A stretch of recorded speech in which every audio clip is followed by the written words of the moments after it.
home was more dangerous than war for the guys that I served with. I felt like I needed to do something about all of that, and they hear these stories and they think to themselves, okay, well, maybe there is some hope for me.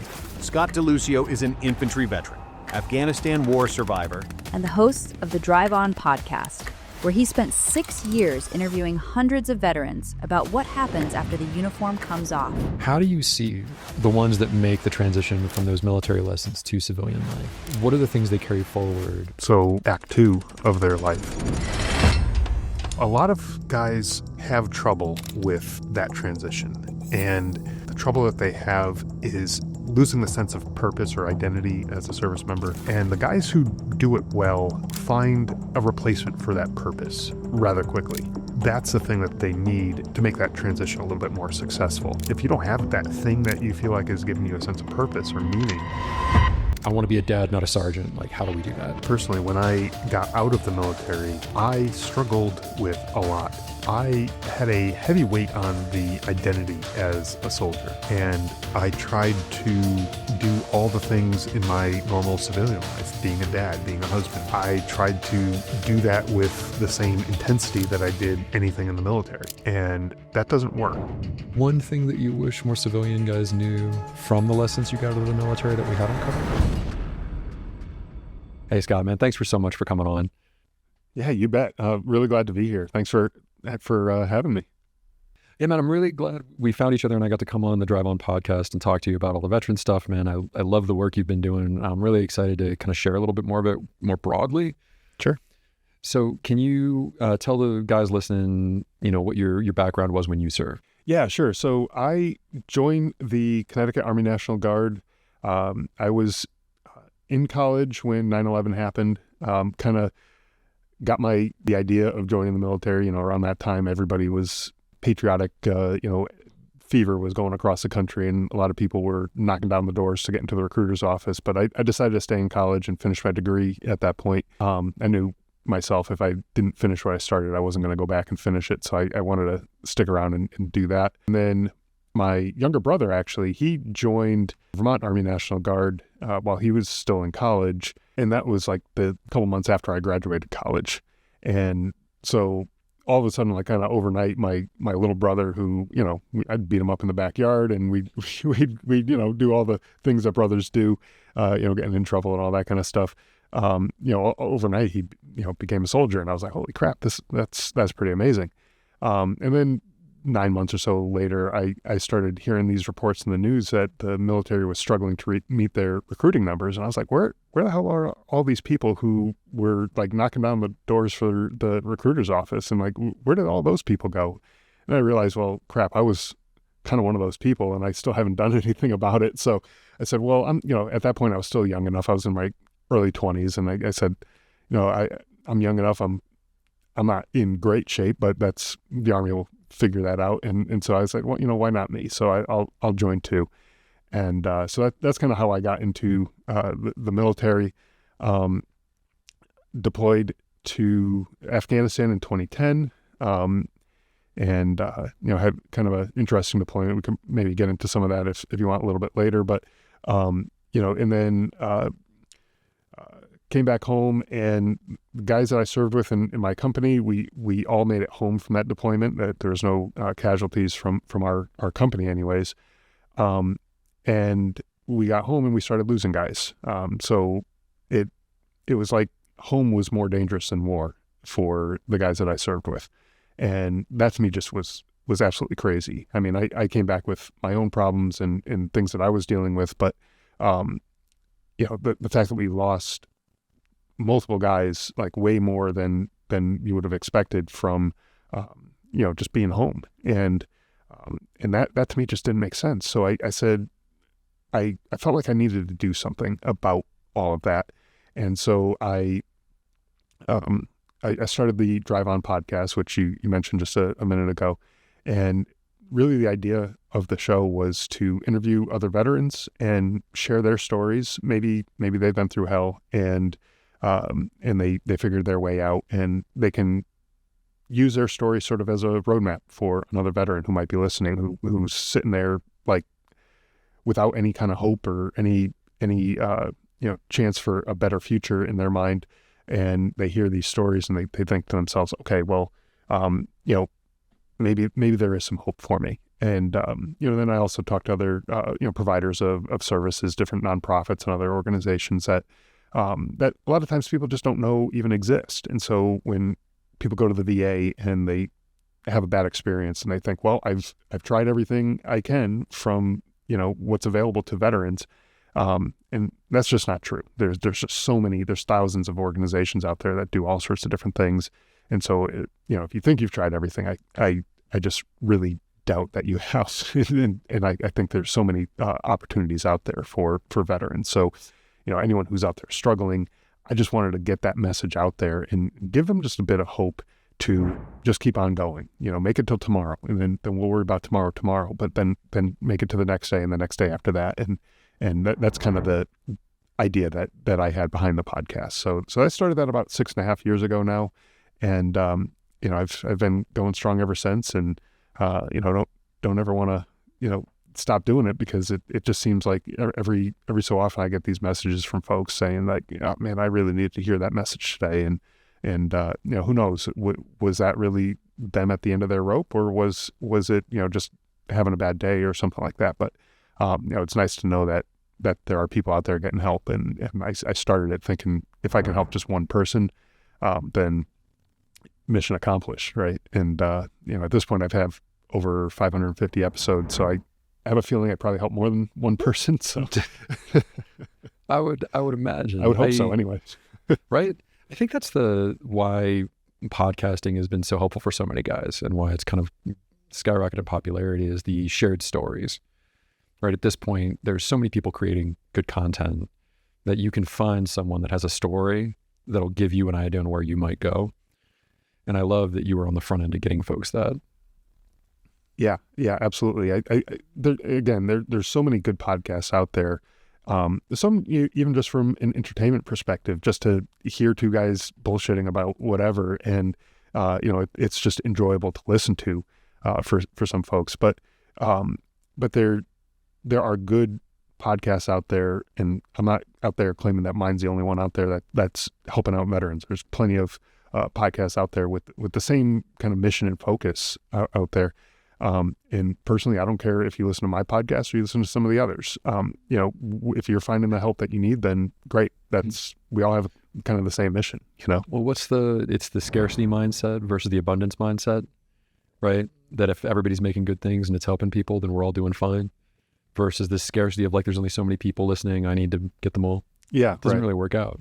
Yeah. And you know what? There are, I think there's something like 19 or 20 million veterans out there. So it's like, not like we have a lack of potential audience, out there. Yeah, so 100%. Well, so you went on a deployment. What was your job when you served? Yeah, I was an infantryman.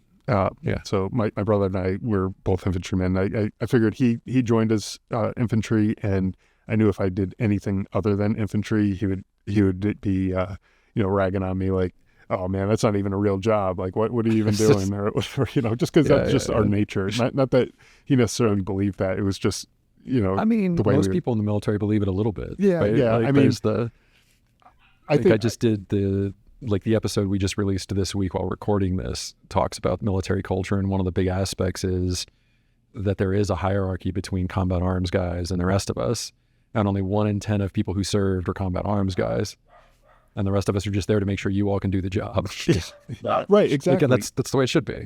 And I was guilty of that too. When I was serving, it was like, if you're not infantry, then whatever, you don't even count. You're barely even a person in our mind, right? But after getting out and after kind of learning a little bit more about what other people did in the military, and especially through the podcast that I've done, I've had conversations with people from all different branches and all different MOSs and all different things that people would do. And you start to think about it, it's like, well, we couldn't have eaten without the supplies coming in of the food, and the cooks who cooked the food. And, we didn't have ammo if supply didn't, resupply us with ammo, and all the things that you need. Even some of the niceties that might have existed on a base that came from somebody somewhere. And, so all of those things that you kind of take for granted, you need all those other people, the 10 or so other people who support that one person who's boots on the ground. Yeah. And so... Well, that's how we get so many guys home. Yeah, right. Like if you just look at casualty rates, right? We've done way better than the Vietnam guys. Yeah. Right? We've gotten way better about supporting the warfighter. Yeah, absolutely. Well, so between your own experience and talking to 500 or more veterans at this point, I like that what we came up with to talk about today is what kind of lessons in masculinity come out of the military that can just be generally useful. And I think why that's as important is I get a lot of really weird credit for being an Air Force intelligence guy. Like the cops that come see me in my practice are like, "Oh, you're a veteran, you get it." I'm like, "Man, okay." like I've been working with you guys a while. I do kind of get it, but no, like, come on in. There is a credibility that guys that have served in uniform have in these things. And I think it's because in America, we don't have a cultural moment where a boy becomes a man. Not one that everybody agrees on. And one of the only things that people generally do agree on is some kind of uniform service. And I think that's where some of that comes from. What's been your experience with that as far as guys talking about how important their service was to their masculinity? The guys that I've spoken with have talked about that transition period from being a high school kid with really no direction, no future. They weren't a great student and things like that. And then they join the military, and all of a sudden they're a lot more disciplined. They're more focused. They're much more mature. They're able to follow directions and do the things that they need to do to be successful in whatever their job was. And a lot of times I hear these stories from these guys who maybe they're just screwing up in school. They're failing out of classes. They were maybe even, drinking and doing drugs and things like that. And back when they were in high school, and then, they get to this point where they kind of clean up their life and really focus on what is important in life. And a lot of times you start hearing these guys saying like, yeah, I'm working on my master's. I'm going back to school. I'm getting all these things, which previously they never would have even considered going to school. Like if they were that same 18-year-old kid just graduating high school, school was not even a thing that they had on their radar. They were like, what do I do next? And so going through the military, even just something as simple as basic training really transforms the type of person that you are. You really get to focus on what is important in life, what is important to you as an individual, but also as a team. Because when you're in the military, you're a member of a team, whether you like it or not, and you start focusing on those things that are around you instead of just what makes me happy. What do I need? You start looking at the other people around and realizing that I'm just one person in this whole the whole scheme of things here. And so it really does start to change people as they especially as they progress through their careers in the military, even if they only do 4, 6, 8 years or whatever. They don't have to do a full 20 plus years to get this type of benefit. Whatever it is that you've done in the military, it shifts you towards that more mature, more responsible. And I know some people who've been in the military will probably laugh at the mature comment because, the barracks parties and things like that people have had are probably the furthest from mature. But, take any young guy, they're going to have something, immature that they do and probably stupid. And, we've all probably done the same type of thing. So, well, I'm always amused when I hear people outside of the military talk about work hard, play hard. Yeah. I'm like, yeah, okay, so you like your time off, but I don't think you blew an entire deployment's pay in a weekend in Germany. I don't think you understand how far that can go and how dumb that is. Right. Yeah, I'm not saying that there aren't stupid decisions that are being made. But at least you learn that they're stupid right. in a safe and contained way. Yeah, exactly. Well, I think a big part of that, I was thinking about this after our conversation and kind of coming into this, and I think what the military really does well is that it's a masculine environment, right? Which doesn't mean women can't serve and doesn't mean that women aren't powerful in their service, but it is a culture that's kind of based around masculine growth. So a lot of collective service, a lot of mentorship, a lot of structure, and a lot of competence. And I think that's really what we're missing for our young men today, is we don't have a lot of spaces for guys that can find that. And I think at 19, every guy needs it. Like our frontal lobe is the furthest behind it ever is on women. And it's at the highest point of our testosterone, just beating the hell out of this weak little bit of our frontal lobe.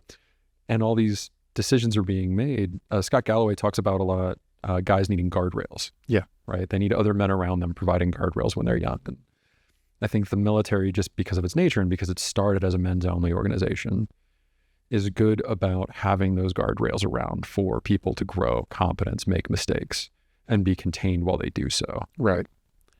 Yeah, because I think we all learn the best probably from our mistakes that we made.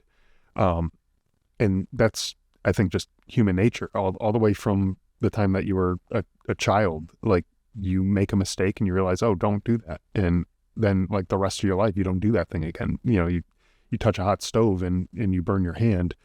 Well, now as an adult, you're not going to go around touching a hot stove. And it's not just because you have the common sense not to do it. It's because that hurt a lot back when you did it as a kid, maybe. And so like you learn things through mistakes. And so having an environment where you can make a mistake and not have it be catastrophic and, you know, totally devastating is important as well. And I think the military gives you those types of opportunities as well through all the training that you do and everything else. Like, you might be given, I know in my case, I've been given opportunities to advance in leadership while I was in the military, to do jobs that were outside of my pay grade, but like, you know, much higher level jobs. And I didn't always do a great job when I was doing it. And I kind of screwed them up, but it wasn't like I was leading troops in combat. It was in training. And so I didn't do a great job, but then I learned, what did I do wrong? Okay, don't do that again. Do this other thing that'll probably make it a little bit better. And then you kind of grow that way. But again, to your point, you kind of have to have mentors. You have to have those people there to serve as those guardrails so that you can make those mistakes without blowing everything up. Yeah, and I think that kind of pivots pretty well into, you know, when we were talking, we had talked about some rules about masculinity that come out of the military. And one of the ones I wrote down was, a man carries but doesn't carry at all, like community versus being on your own and perfect. And that is exactly what you're talking about. The military gives room for guys to learn with enough support around them to contain the mistakes so they can make them. And that's why training is so important. And it is why, when the mistakes happen in a live fire environment, why it's so tragic. But I don't think there's many places that you have to accept that you're not carrying every aspect of what's happening, like the military. Like you said, you know, somebody fed you to be there no matter who you are. Somebody got you those MRAs, somebody got you that ammo, and you're on a team. Like, even snipers have a guy with them, right? It's a team of two. Yeah, and there was never a time when I was deployed anyways, as an infantryman, there was never a time when it was just me going out on a mission myself, like a solo mission, just to go hunt down the bad guys, Rambo style, and, you know, any of that kind of stuff. Like that's Hollywood. That doesn't happen, you know? And so it was always a team of people, and not just like 2 people or 3 people. It was a team of a bunch of us to go out and do whatever it was that we needed to do. And so we had people watching our backs. We had people who were, you know, kind of on the front lines, if you will, and other people who were kind of in an overwatch position. And you had people all over the place, and that way you were able to focus on your job, your task, instead of constantly checking everything around you. You knew that you had people that you can trust, that would be there for you, that were doing their job because you've trained with them. You knew how good they were at their job. And people who weren't as good at their job as other people, you made sure that they got better because you knew that it was life or death. If they're not doing their job well, then that could be my ass, or that could be somebody else's. If they're slacking off or they're falling asleep, in a overwatch position or something like that, that could really have real world consequences. So you do all you can to make sure that team is as good as possible, Yeah. Well, and I think that kind of leans into how we're designed just as a species, right? So you figure for most of our history in our existence, we ran around in groups of, 20 to 100 people. And if you were a guy that felt good about yourself and had some success within the group, you had a thing you did for the group. You were the guy that made the shoes. You were the guy that was the best hunter. You were the guy that whatever it was, you had a thing that you could provide to the group. And I think within a modern economy, that's really hard, right? If you're an accountant, no one sees you doing spreadsheets or cares, right? If you're an efficiency expert, like no one outside of the organization really knows what you do. You're to explain that to your kids, right? And I think in the military, it does a very good job for everyone doing any part of the job, making them understand how it connects. Yeah. And like you were saying before, there's 9 or 10 or so people for every one boots on the ground person, and that's everything. That's the finance clerk, that's the cooks, that's the mechanics, that's the all the way across the entire organization. That there's a ton of people that are there to support you, and without those people, the whole thing falls apart. And so while we were a team of 30 or so people who would go out on a mission, there was a much bigger team who was stuck behind us, who were doing all the other stuff, so we didn't have to worry about where's our paycheck coming from, where's our food coming from, where's the resupplies or any of that kind of stuff. We didn't have to worry about those things because somebody else was taking care of it for us. And so that team was much bigger than what you might see on the ground. Yeah, and that lets you all hyper focus on what you're doing to be good at it as possible. And I think that's one of the big things I see in modern culture for guys is this idea that we're all supposed to be entrepreneurs now. Like we're all supposed to work for ourselves and be self-motivated and go make our own money. And just as a clinician, and this is anecdotal, I don't have data on this, but in my experience, less than like 5% of people are really built to be entrepreneurial. Like there's got to be a pretty powerful internal drive for success. There's got to be some pretty powerful like solo motivation. Like you can do the thing on your own, but most of us aren't designed that way. And I think the tragedy of that is it makes so many guys feel like there's something wrong with them for not being successful in entrepreneurial things and being successful in a solo project, as though that's normal. It's not. And I think that was the really powerful thing out of my military service that I came away with was you understand what a team does. You understand what a shared purpose does. And then you understand the importance of competency and the limits of competency, which I think really gets missed everywhere else.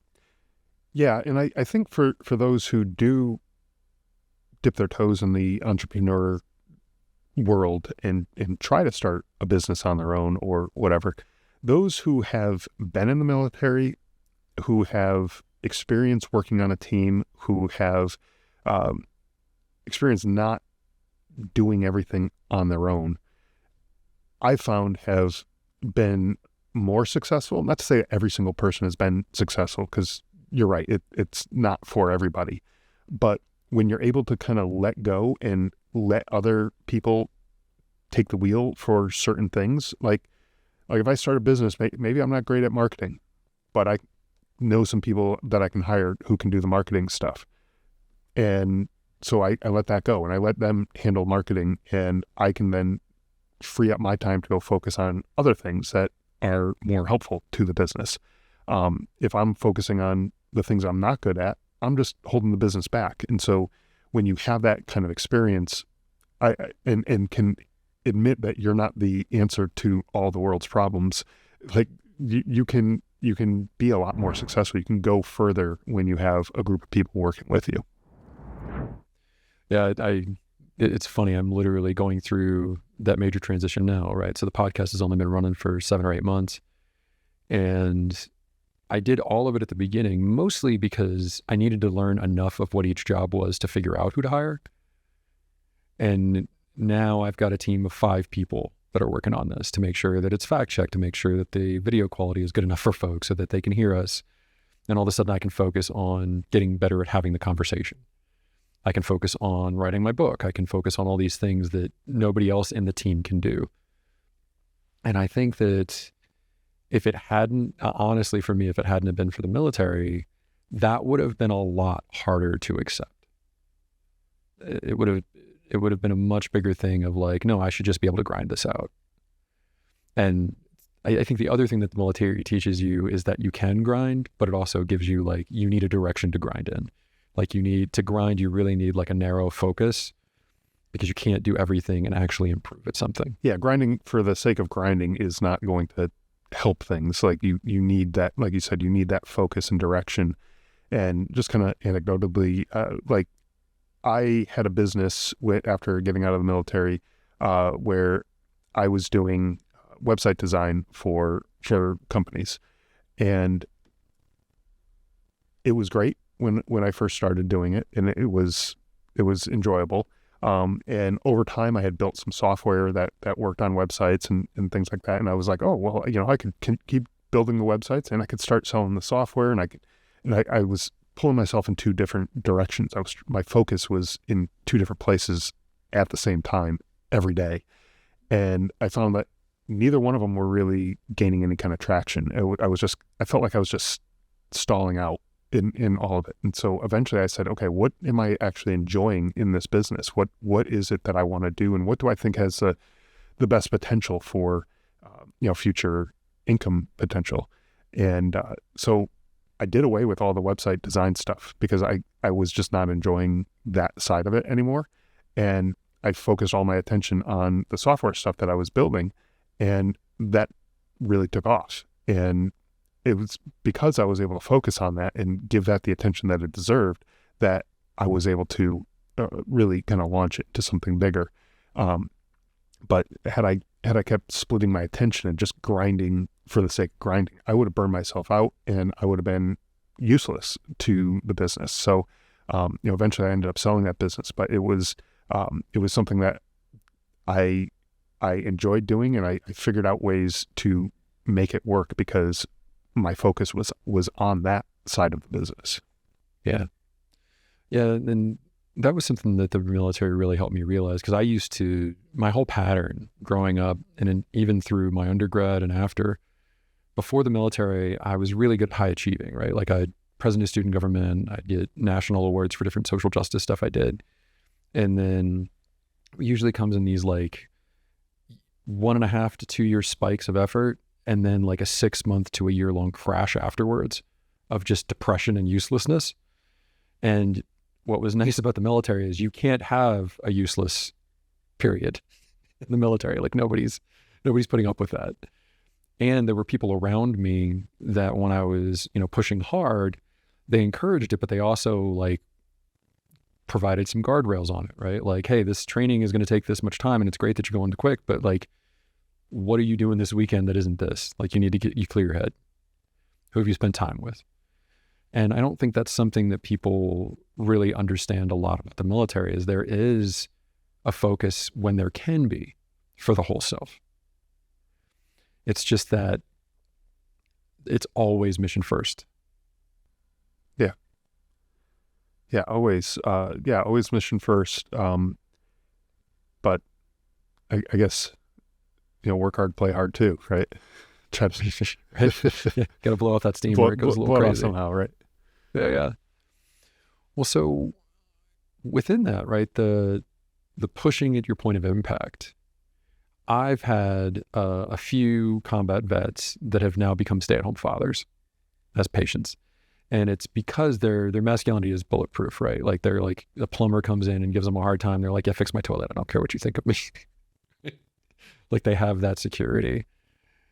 In your experience, like you've talked to a few hundred veterans at this point, how do you see the ones that make the transition from those military lessons to civilian life?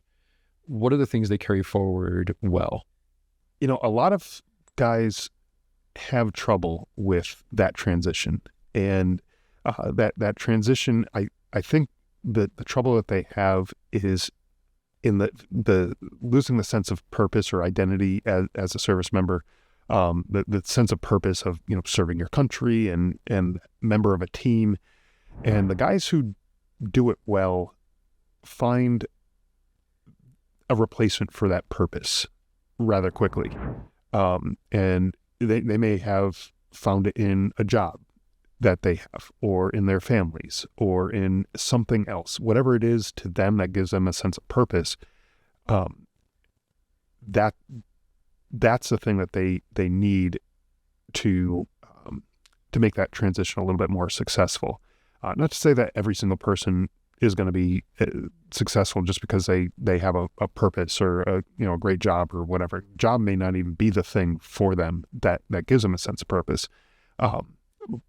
They may not have a family either, and so then it becomes, okay, what is meaningful to you? What's important? You know, for me, doing something to continue serving the military and the veteran community became a kind of a passion project, but it gave me a sense of purpose and meaning. Like I keep doing it because I know that I'm out there helping people.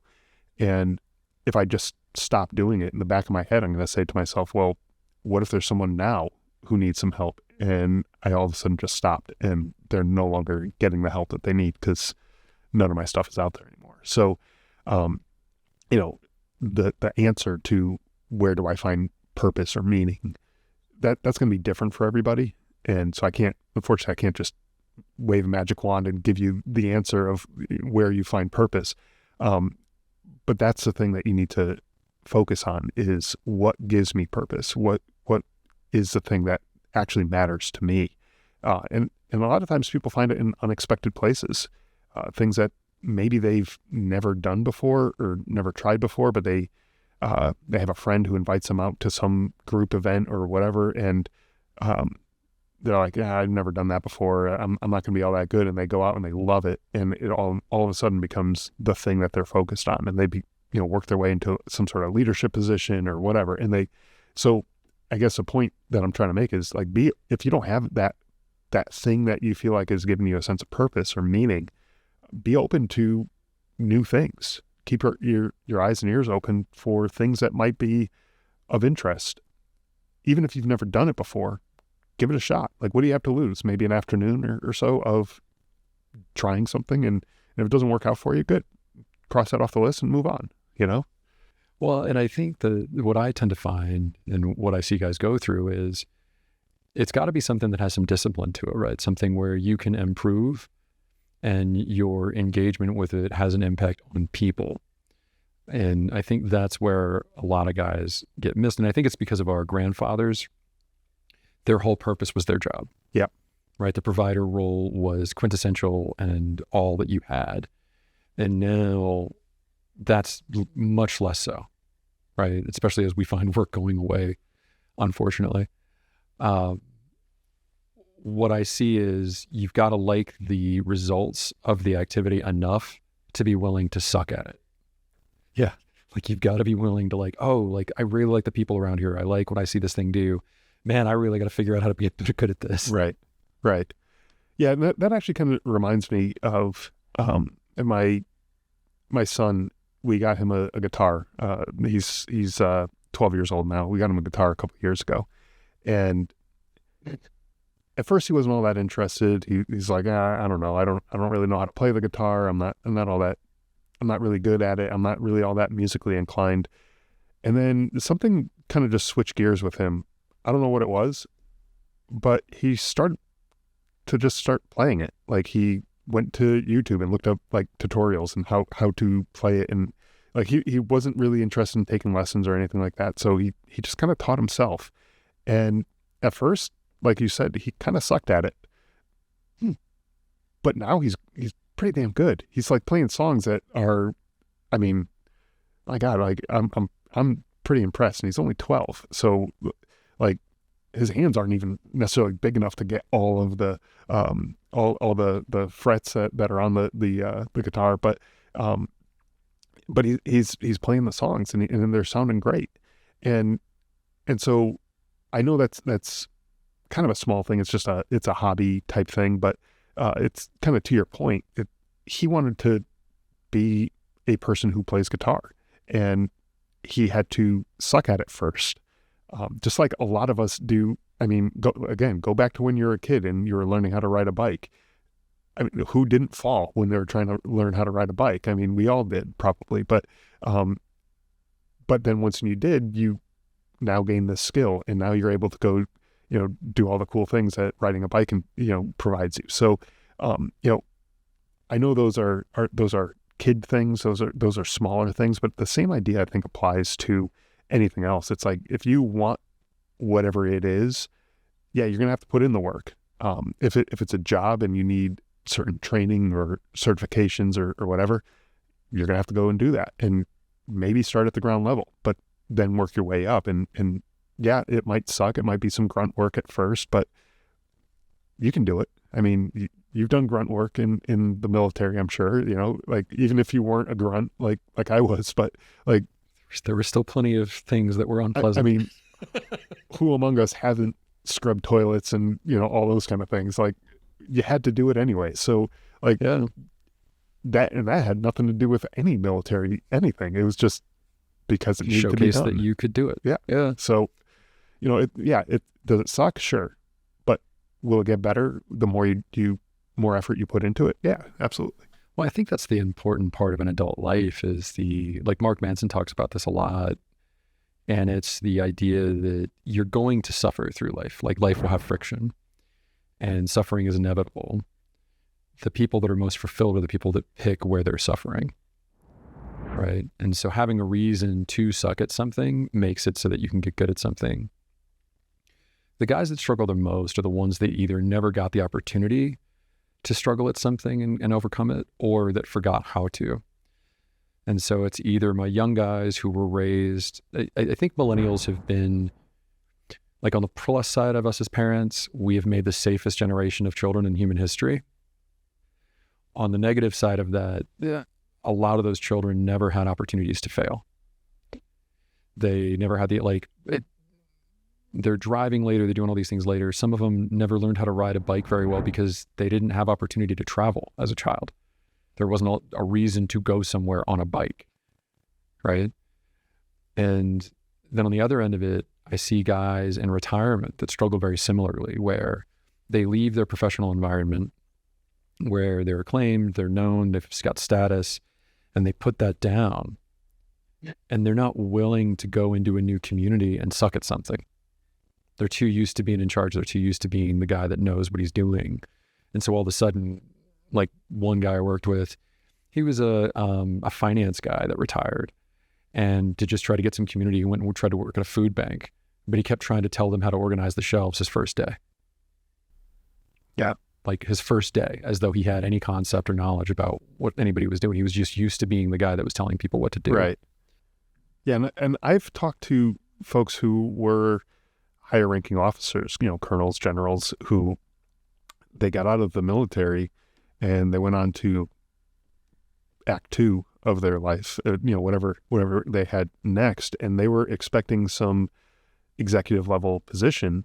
And not to say that they started off on the ground floor, but they weren't necessarily at that executive level position that they thought they would be at. And it was kind of maybe even demoralizing to them that they didn't have that level of position where they had that seniority in that rank and that pull when they were in the military. But outside the military, no one honestly gives a crap about what your rank was. Well, no one understands outside of the military the difference between a general, a colonel, a captain, and a lieutenant, right? What I think is interesting about those guys, and I tend to work now more with officers than enlisted guys because the VA out here has been doing well enough that Most of the enlisted guys can go there, but the officers don't want to go for care with their guys. And what I find with them is the military is probably the most hierarchically structured status machine, right? Where like literally we have markings that let you know exactly where we are in the order of things. And when you're towards the top of that pecking order, it's really difficult to transition to a civilian world where there is nothing like that. Like a CEO of a major company can walk through the halls of that company and people don't know who he is. Yeah. And have no idea that that's the CEO. Right. And nobody's saluting him, or, no one's saying anything when he walks into a room or anything like that. It's just a room full of people don't snap to attention the minute he walks in. Right. Exactly. Yeah. And yeah, sure. I'm sure there are people who know who he is and things like that more so than, your entry level worker. But yeah, it's a whole different ballgame. Well, I think that kind of transitions into one of the last kind of concepts we came up with in the conversation earlier, and that's code switching for culture, right? Code switching as a concept, if you've never heard of it before, is what people have to do based on who they're in front of. And it was coined by people that struggle, right? So Black folks, Hispanic folks having to code switch to deal with white culture. And I think that's important, and it's something that, needs some work. And it's also just a good thing to be able to do in life. We were talking in another episode about the idea of it being the hat you're wearing versus the mask you're wearing. Understanding that, you're still you, but you're changing how you engage based on the role you're in. Like, you're different as a dad than a boss, than a partner, than a friend, right? And it's still all you.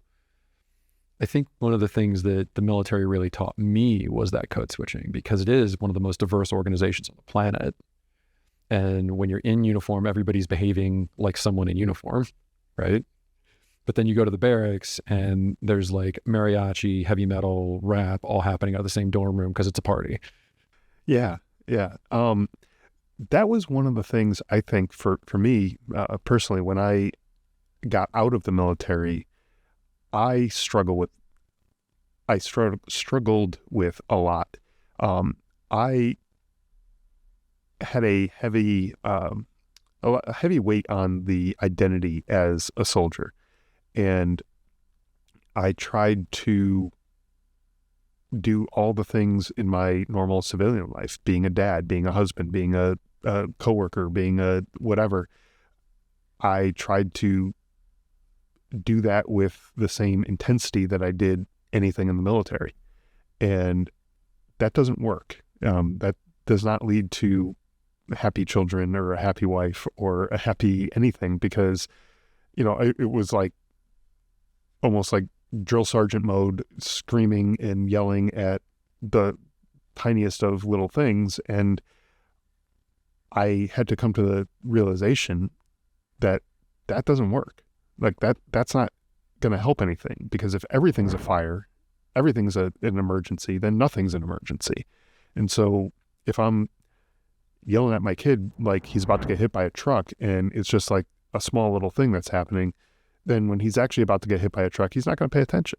And that kind of thing had to be relearned for me. And that was something that I kind of struggled with a bit. After getting out, had a lot of issues with that. Well, I think that's pretty normal, right? Because there's an intensity to leading in combat, and I think that in the combat arms guys in particular, that intensity bleeds into other types of leadership. But I mean, I imagine that you saw this, right? The best combat leaders are pretty laid back outside of combat. Yep. Right? They explain things, they're kind, they understand what's happening. And then that way, when it is a crisis and they bark an order, everyone immediately goes to, because they're comfortable and understand that this person's got their best interest in mind. And I think like when I was a young sergeant and a lot of like corporals, right? I think it's an easy mistake to make. Yeah. And that was the thing that I found, is that in combat, the smallest mistake could be a life and death issue. Very, very easily could have gone catastrophic. And so a lot of times, even the small mistakes warranted a kind of blow up response where you yell at people and you kind of try to get their head out of their ass. But outside of those types of environments, you don't need that. Like that's not the way things should work. Now, I've done some work on myself and I've gotten better at that, but could I pull that back out? Absolutely. Yeah. But I And know once you have the knife hand, you always have the knife hand. You just don't have to whip it out every time. right. It's just, when is the appropriate situation? There have been situations where I've pulled that out, but it's the way I like to think of it is kind of like a contractor who goes to a job site and they have their tools that they have on the tool belt, and those tools tend to be the tools that they use fairly regularly, maybe on at least a daily basis, if not, more frequently. And then they also have other tools that they leave out in the truck, because those tools, they might only get used once a week or once a month or something like that. And they don't need to be carrying around all of those tools all the time, but they still have them if they need them. And so that's something that I like to think like I'm going to keep that in my truck and I'll go grab it when I need it, but I don't need to carry that around with me. Just like right behind my eyes anymore. Right. It doesn't need to be on the tool belt where it's right there, immediate access all the time. It's something I can put away and I can go back to it if need be. Yeah. I had a lot of fun. The fourth episode we ever released was with my instructor from Sergeant's Training Course. And he went on to be, when Space Force formed, they poached him out of the Air Force and he helped them write personnel policy. So he went, as far as leadership and understanding kind of meta concepts around it, he's kind of the man. And essentially when we were talking, the whole purpose of the episode was to kind of break the idea of leadership out of the military from a civilian view, from the idea that everybody's behaving like a drill instructor and that's what a leader looks like. And I think you're speaking to it really well. Like in combat, there is a directness that has to occur because every moment is critical. And like you said, if you're not in that explicit situation, that's not the tool that you need to bring out. And it takes time to go back and forth. It takes time to figure out how to find that balance. I mean, I know you're not alone in having to kind of suss that out. But every person I've ever worked with that does is such a better leader on their soft skills because they know they have the hard skills. Like all of a sudden they can be kind because if it goes poorly, they know they can respond effectively. Right. And so they're not just constantly on this push. Yeah. And that's something I think a lot of guys miss when you're talking about masculinity. A lot of times guys are thinking about the big, strong, almost intimidating, whatever, like that. You don't have to be that all the time. Having the ability to pull that out when you need to, that's a great skill to have, and it's a great tool to have in your toolbox. But also the ability to, like you said, to be kind, to be caring, to be a good friend, to be a good husband or father or whatever the case may be, to be there for those people. That's pretty important too. And if you're turning those people off because you're constantly screaming at them, you're not going to get the opportunity to be a good whatever fill in the blank that you want to be. Well, and then they just, like you said, right, if everything's a crisis, nothing is. Like I had a patient 2 weeks ago that was, he was a combat sergeant, good guy, done a lot of work to soften, and he's got a young kid at home.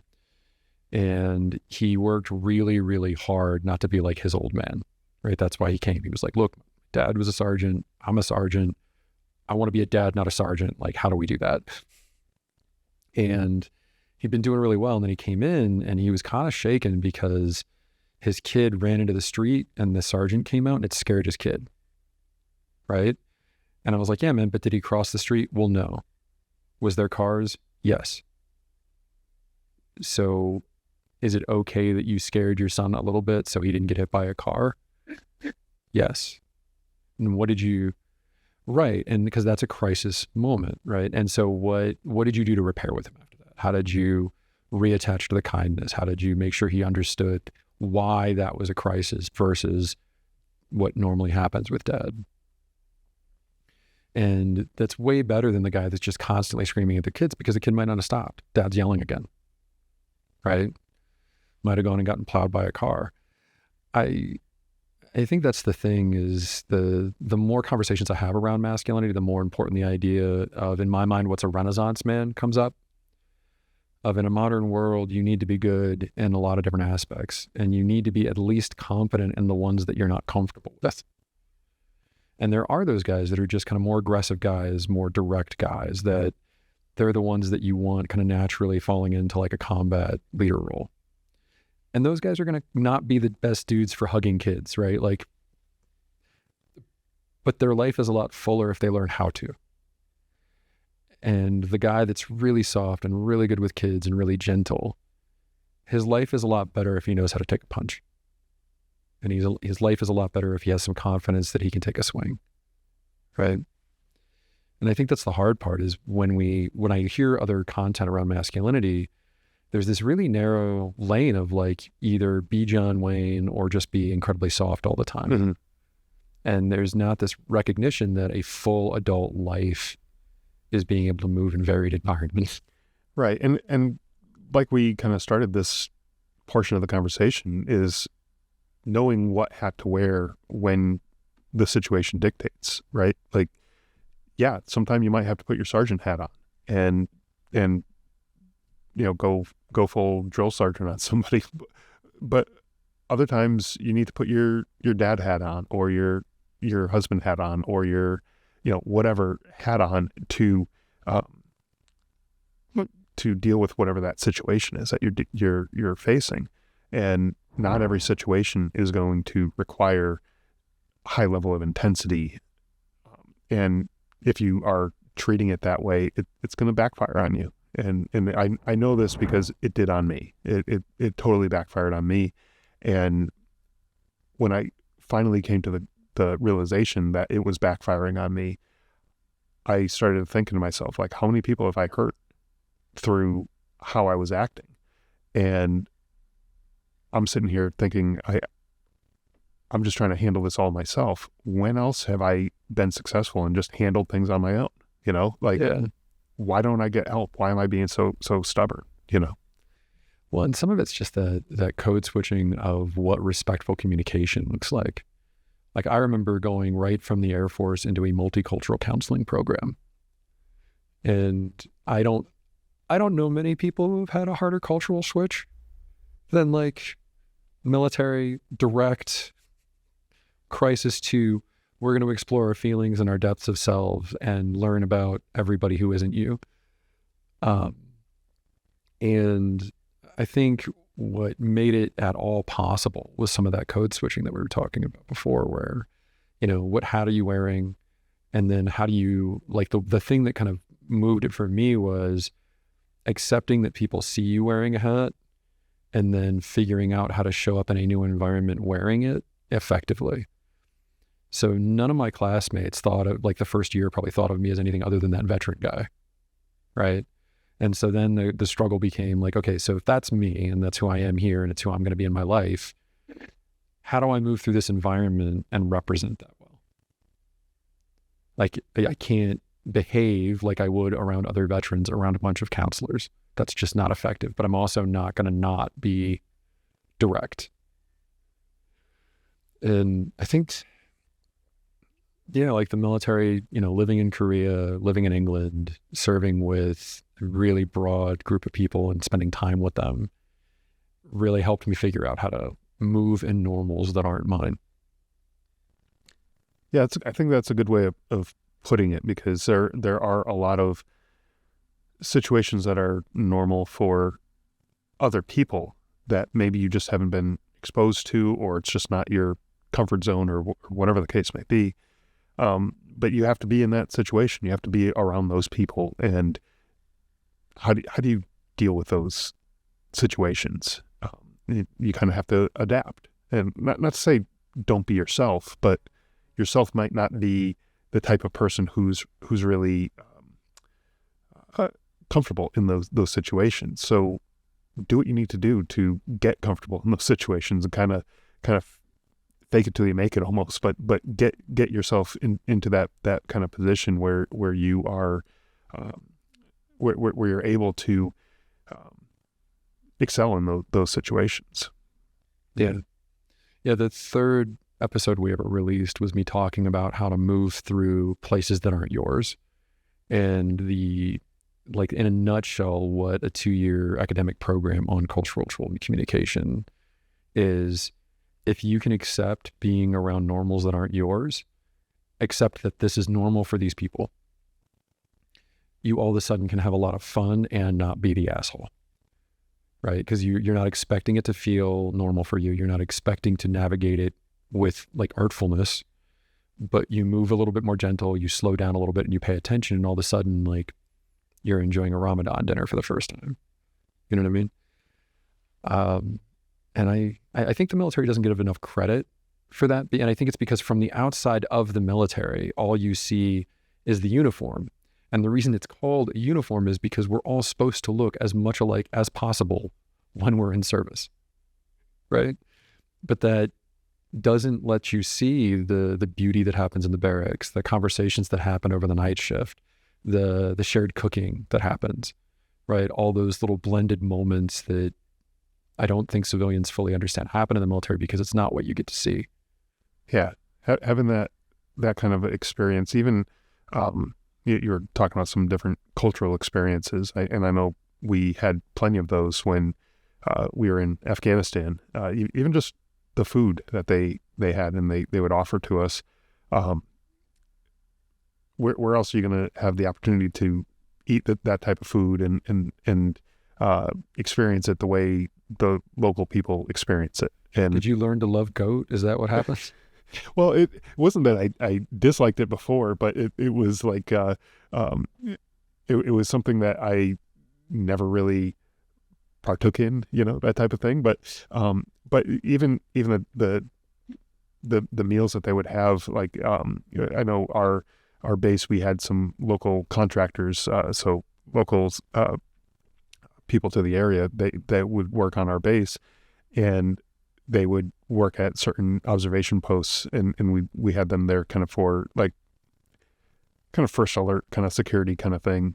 Not that we didn't have cameras and other things that were also there, and we had other soldiers as well because we didn't fully trust them, but they would invite us over to where they were, and they'd invite us to share a meal with them and everything, and so it was interesting. Even though we didn't speak the same language, we'd sit there and we kind of make motions, and we'd be able talking about fitting in a culture that isn't yours, or in an environment that's not yours.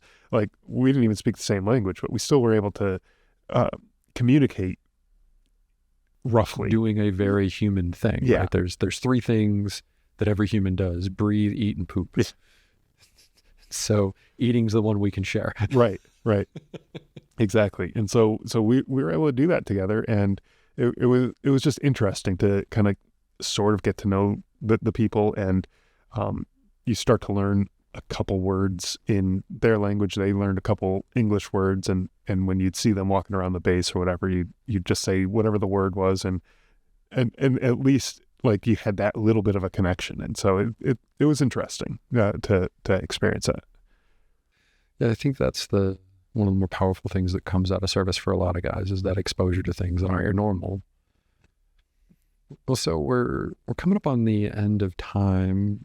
Is there one thing that you wish more civilian guys knew from the lessons you got out of the military that we haven't covered? I think the people that I've talked to who are not veterans or not service members themselves, I think their view of the military is very much what Hollywood portrays it as, and they don't understand that there's a lot of times it's very monotonous, and that there is a lot of downtime. There's a lot of hurry up and wait. There's a lot of things that you just don't see. And so I think Hollywood glamorizes it quite a bit. And not to say that there aren't those moments that Hollywood portrays, but it's not. But no one's watching a movie. No one's watching a movie about a quiet 12-hour shift. Right. Yeah. No one's watching that kind of movie where you're just sitting in an observation post and nothing happens for 12 hours and you're just sitting there trying to stay awake, and you got 12 cans of Monster, energy drinks on the floor that are empty because that's what you're using to stay awake to get through. Yeah.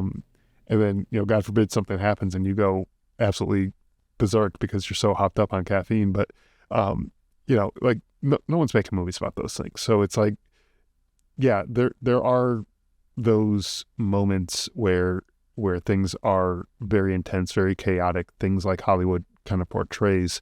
But there's a lot of the other side too that nobody really knows about. So not to say that it's a bad thing, it's just interesting to me when I talk to people that have never served or don't really know anyone who served. It's almost like they're like, oh my gosh, you did all that crazy stuff. And it's like, I mean, there was some crazy stuff, but it wasn't all of that. There was a lot of it was just hurry up and wait next to smelly dudes talking about everything because you ran out of other things to talk about. Exactly. Yeah. Yeah, I think one of the things that's come up for me lately around that is the idea that it's really hard to have connection without exposure. And the military, because of its intensity and because of the isolation of it, that exposure to the other people is where, 95% of your time is just with these people that you're serving with and your interactions with them, and good, bad, and indifferent. And I don't, like you, I wish Hollywood could do a better job of portraying the range of it, but I don't know how to help them do that. You know what I mean? It wouldn't be a good movie. Right. Yeah, that's true. Yeah. How do you do that and also make it entertaining, Yeah, I've got nothing. Well, and if folks want to learn more, like if somebody listening to this is thinking about joining the military or has somebody in your life thinking about it, we just put out an episode that I did on the things to pay attention to and look for before you join. And so take a listen to that. And at this point, in your 500 episodes, do you have any that you would point people to if they were exploring military service? Well, to pick, one or two out of that large number is kind of hard. But what I do have, something I just launched recently a couple weeks ago, I do have a chatbot on my website now. It's a kind of like an AI tool that I trained it on all the previous episodes that I have on the show.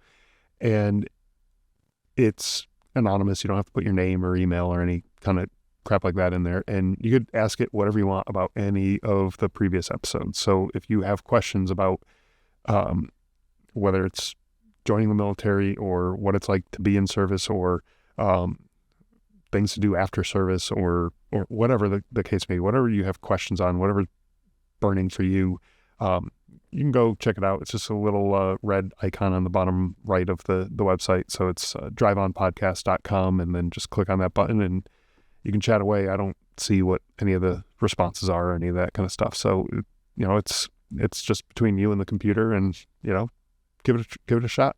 That's great, man. I look forward to hearing back on how that's going for folks.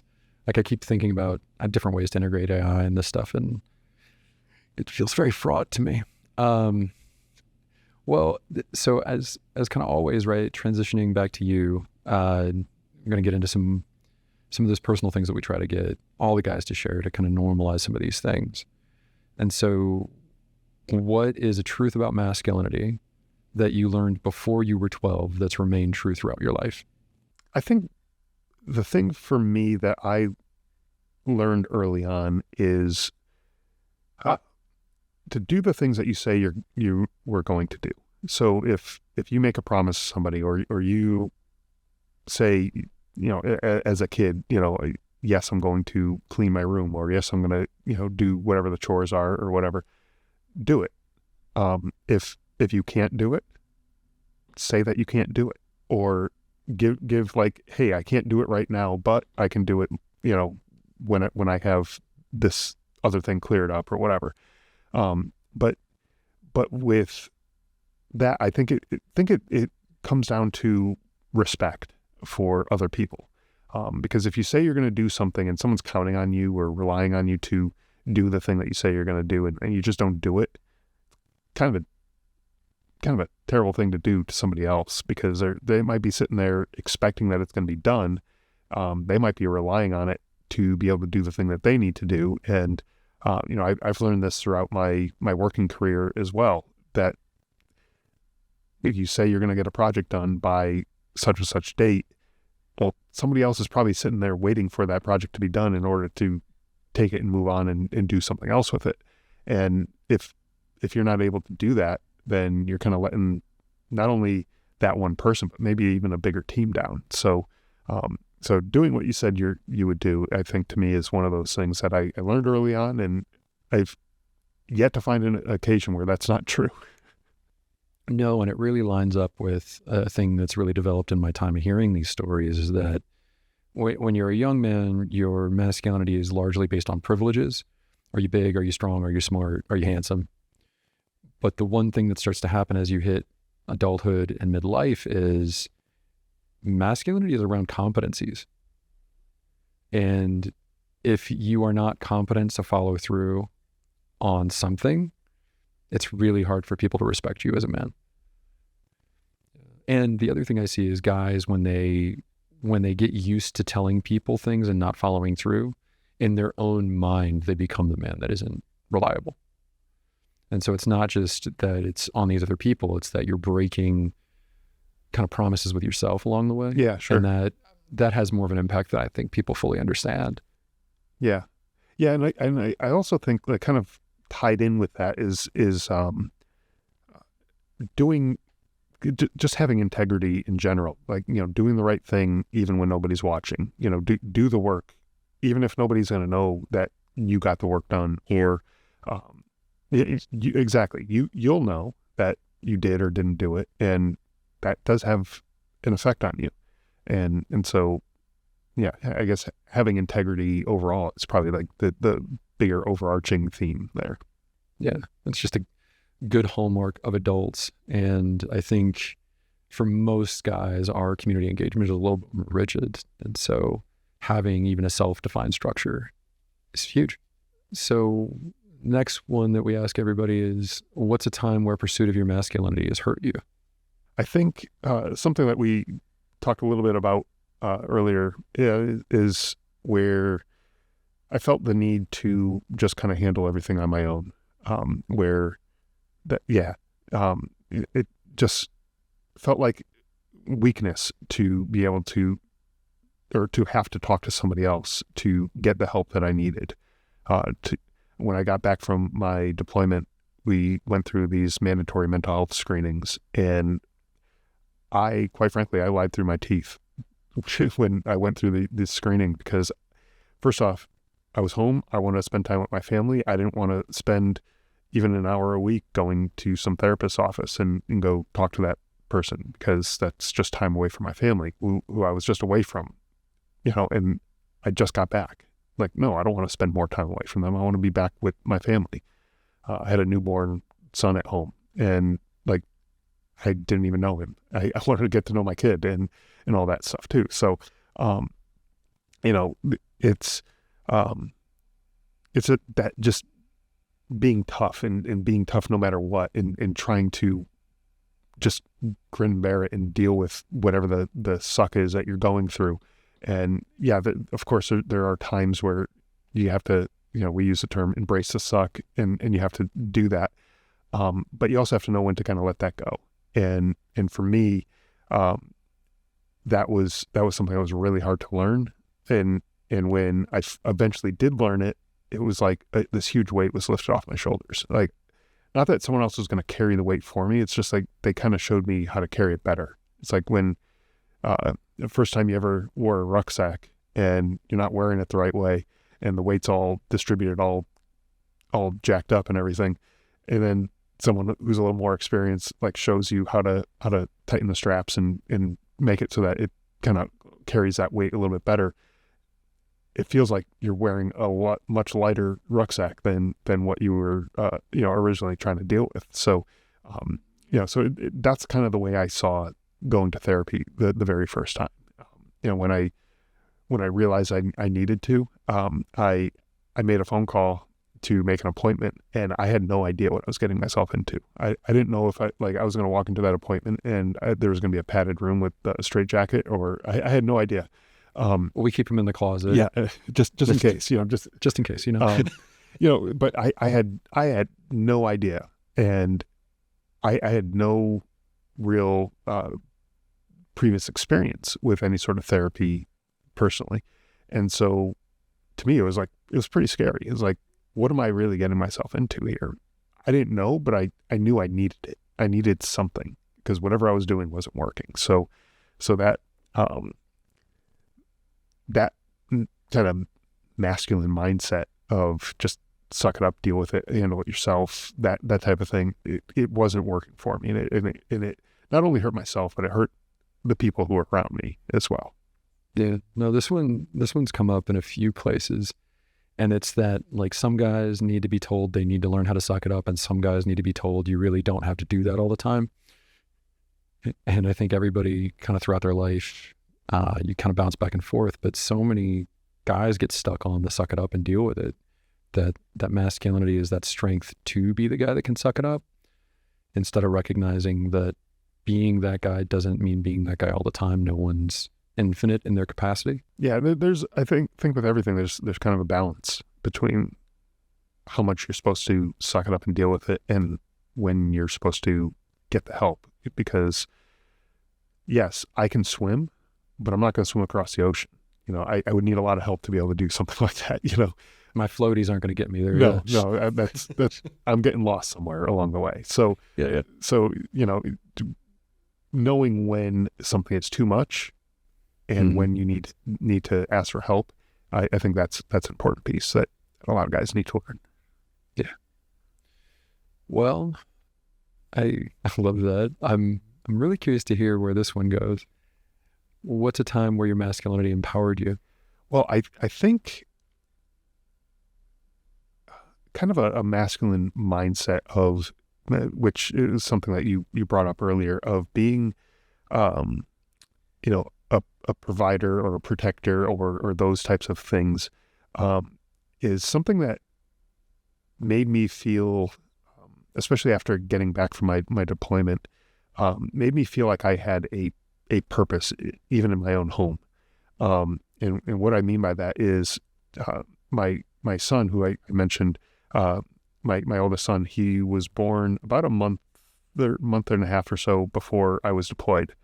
And so I was used to life with just me and my wife when we were living together. And yeah, sure, she was pregnant, but we didn't have a baby that was waking up at 2:00 in the morning. We didn't have to change diapers or do any of that kind of stuff. It was just us, and we were kind of carefree in that regard. We could do whatever we needed to. And then I went away on deployment, and my wife kind of figured out the routine at home, how to take care of the baby and how to continue living life and doing all the things that you need to do at home. And she had it locked down. She was super great with all of the parenting stuff and keeping the house in order and all the things that needed to be done at home. And so when I came home, I kind of felt like, what am I even doing here? She's already got it all figured out. What is my place here? And when I realized that my role was to provide for the family, to be there to protect them so that they can do the things that they need to do without worry of where's the next meal going to come from? Where's money going to come from to keep the lights on? Where's money going to come from for clothes or any of the other things that people might need? I felt like that's where I can contribute to this household.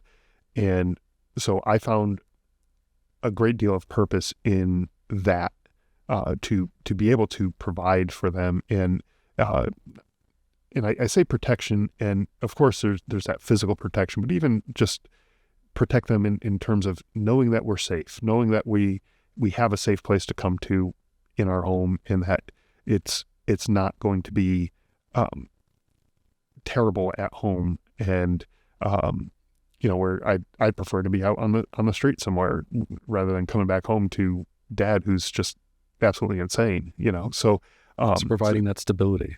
Exactly. So that to me was something that I didn't realize I needed, but I kind of figured out along the way. I need that not only for them to provide for them, but I need that for myself, as that kind of became my sense of purpose and like my meaning and what I was contributing to my own family. Where, I came home and I didn't know where I fit in because she already figured all of this stuff out. You weren't going to out mom. No. Oh God, no. She already had plenty of experience, on me. And even if she didn't, she'd be better at it than me anyways. But well, I think that goes back to that ideal of the provider role is important for a lot of guys because of exactly what you're talking about. If we've got the right support, this is the support that I'm going to give. And it doesn't mean that you don't hug your kids, right? But it does mean that your focus is on making sure there's some way they're getting hugs. Right. Yeah. Yeah. Getting hugs and not being worried that they're going to do something to piss me off and it's going to set me off and have me blow a fuse or something, because they said the wrong thing or did the wrong thing or whatever. Like, it was a couple months ago, my son, he was swinging a baseball bat in the backyard. He was just practicing, and the bat slipped out of his hand, went through a window. And he was like so nervous because he was like, oh my God, mom and dad, they're going to kill me. Oh my God, this is awful. And so he came in and he told us, he did the right thing, told us about it and everything. And my reaction was like, well, are you okay? Did you get hurt or anything? And he's like, whoa, wait a minute. They're not going to kill me. I think I'm in the clear here, So it was like just a relief to him that it's like, I'm not in trouble. Like, accidents happen. I get that. And I won't do that again. I would prefer it if he never did it, but at the same time, I'm glad that he was okay. He didn't, cut himself on the glass or, anything like that. He just, it was a mistake and things happen. So, next time don't swing a bat near a window and, we'll be good. I feel like that's a very natural lesson to learn that doesn't need a screaming parent to reinforce it. Right. Yeah. That's great, man. Well, if people were looking for that website for you to find that chatbot, to go through the back catalog of all the great guests you've had, where would they find you? Yeah, it's driveonpodcast.com is the website. And if you're looking just to, check out the podcast itself, you can find Drive On Podcast on any of the platforms that have podcasts and YouTube and all that. So social media, it's all at Drive On Podcast. And but yeah, the website would probably be the best place to start. And again, that chatbot is just it's a little red icon on the bottom corner of the screen. And yeah, you can ask all sorts of questions, and it'll give you a list of episodes that might help you out with those questions that you might have.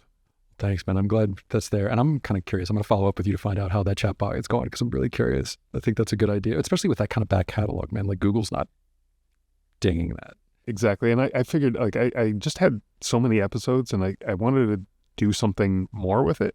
And I didn't really know what. Like, I've already written a book and I don't think I have another one in me right now. So I didn't think I was going to do that. But I was thinking of a kind of a way that it can be useful for people without having to cost them a ton of money or anything like that. So we'll see. We'll see how it goes. And, a few months, if it's not really all that useful and I thought it was a good idea, then maybe I take it down. But if, I'll leave it up for a few months and see how it goes. Sounds like it was something fun to play with regardless. It was. Yeah. I'm kind of a geek that way. So yeah. All right. Well, thanks so much for coming on, man. I really appreciate you. Yeah, you bet. And that's our conversation with Scott from the Drive On podcast. We're so lucky he was willing to share his years of experience in these conversations to help us better understand where masculinity can learn from our military service. As always, though, there are a few things that need a little clarity, and we like to fact check around here. The first one we're going to talk about is scarcity mindset versus abundance mindset in creative and audience-based work. The idea gets thrown around a lot in business and self-help spaces, so I wanted to add some precision to it. As a general rule, it's usually healthier and more effective to operate from the assumption that there are enough people who can benefit from what you do rather than seeing every other other creator or professional as competition for a tiny pool of attention. The framing matters because scarcity thinking narrows focus. It pushes people towards comparison, defensiveness, and short-term wins, often at the expense of long-term impact and collaboration. Now, that doesn't mean that attention or money are infinite. There are real contexts, especially in business, where competition exists and choices matter. Abundance isn't denial of limits. What it does mean is this: when you orient towards contribution, competence, and service, you tend to build stronger networks, better work, and have more sustained outcomes than when you're driven primarily by fear of being replaced or overlooked. And socially, this matters. We're living in a moment where connection is fragile. Approaching your work and your relationships from a non-zero-sum mindset makes cooperation and community more likely. So no vision boards required. Use Abundance Guide as a frame,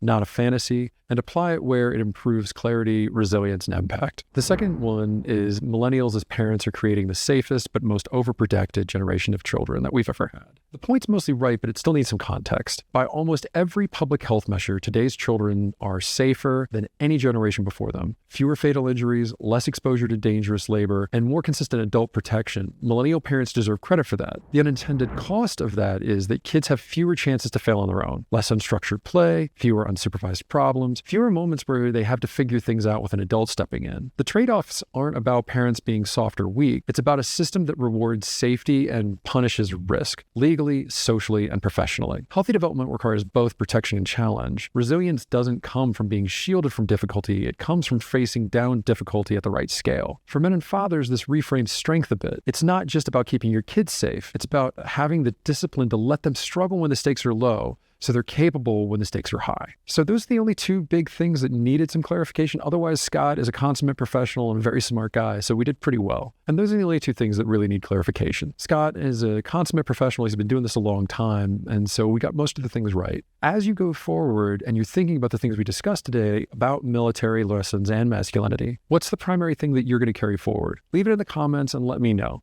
I think it's going to help other guys hone in on the things that are going to be most impactful for them by seeing other guys use them. As always, this is Tim Winnicky with American Masculinity, thanking you for being here and wishing you the very best day.